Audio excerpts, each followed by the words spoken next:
Hi everyone, welcome back to my channel. Today I thought I'll be creating something smaller. So because I had these leftover pieces of paper and I've been thinking that maybe I can use them for practice or something like that. And so I thought let's paint something which will look like an illustration because I wanted to practice line control and paint a little bit more linear this time.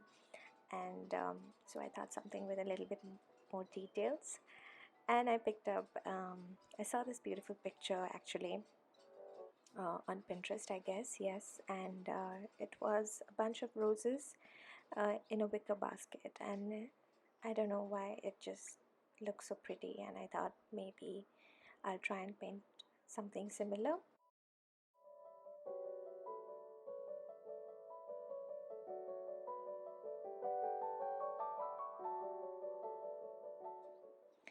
So let's commence by lightly sketching the outline of the basket, and here just a simple basket shape with a detailed handle, of course, which I'm going to add with my paints later on.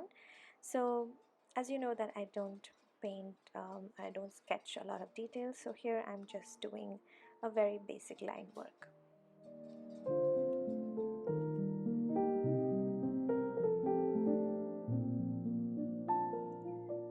Although we are not going to sketch in all the details at this moment, however, I did mark the placements of the roses.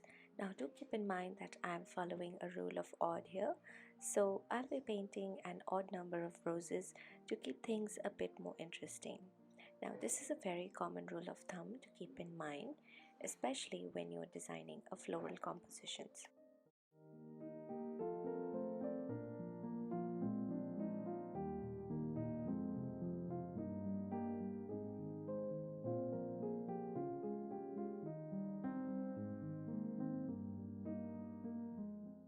The first layer of color I used here is permanent rose mixed with a bit of opera rose to bring out the vibrancy, and this is just the first light wash of color.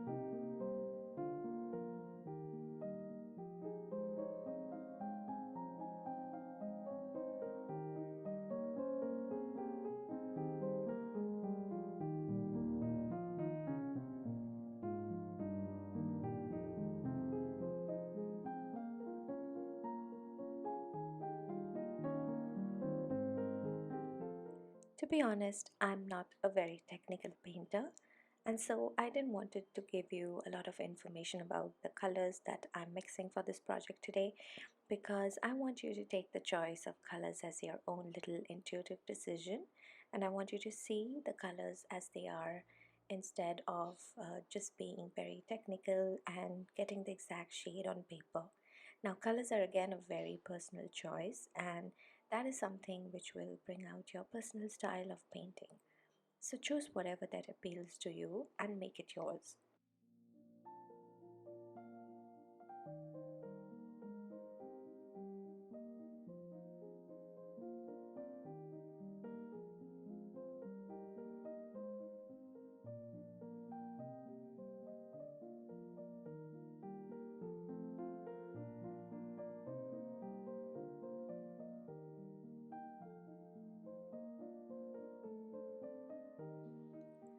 And now it's time to add some leaves and foliage, and I'm using various shades of green for that. Now, the placement of the leaves are again an intuitive process and somewhat from the reference picture. The only criteria that we need to keep in mind is that whenever you want something to recede in the background, you can use a darker shade for that. And the highlights are always the lighter colors.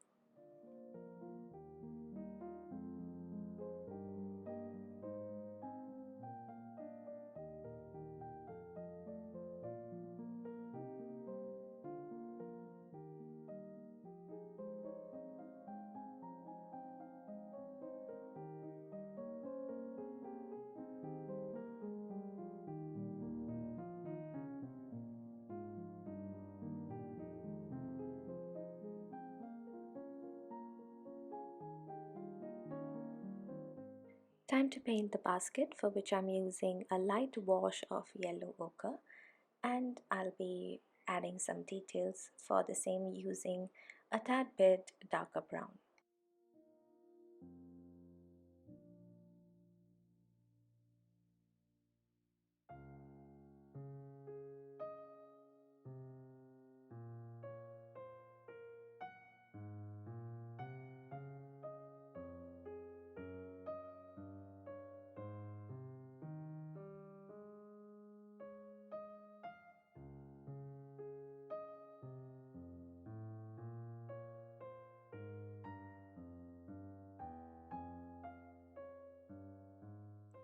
Usually my style of painting is very loose, and I love painting loose florals. But occasionally I feel if I paint something more detailed, I can resume my ability to control water and color. My lines become more accurate, and I also feel that it helps me to improve my concentration.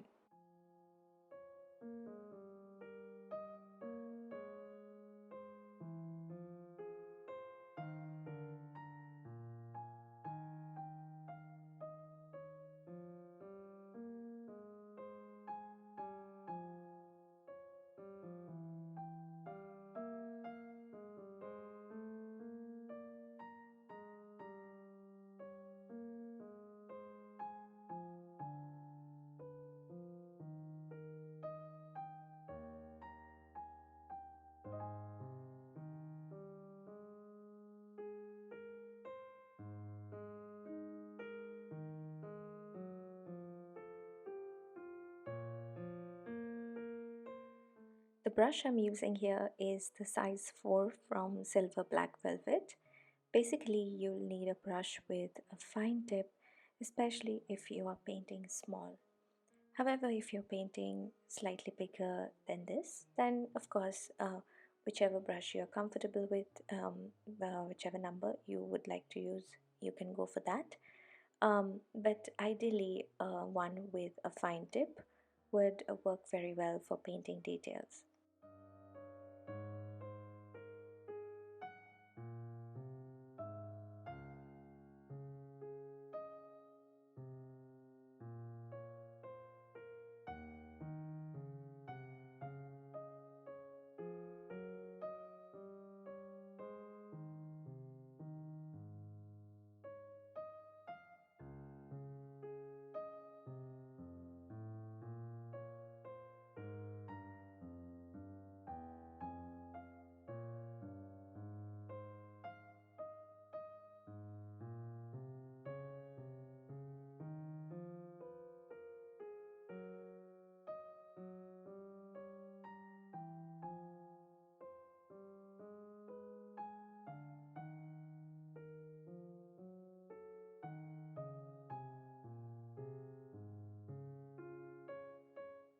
If you've noticed, I'm placing a few darker leaves along with a few lighter ones.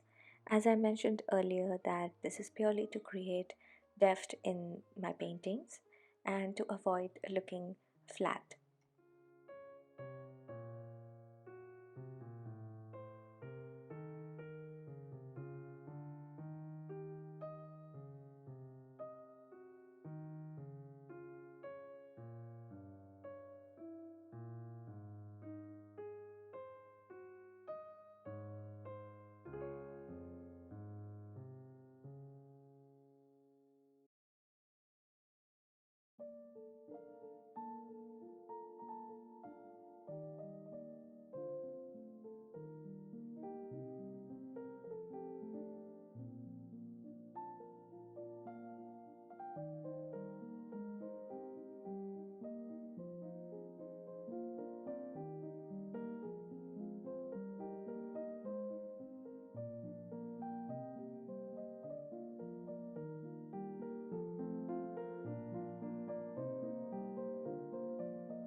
The painting is slowly coming to life, and we are almost at the end. Just adding some interest by painting a surface where the basket sits, and also a few strewn rose petals and leaves. And that's it, that's our finished painting. I hope you like it, guys, and if you did, don't forget to leave a comment down this video.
And if you've watched it all the way till here, then do consider subscribing.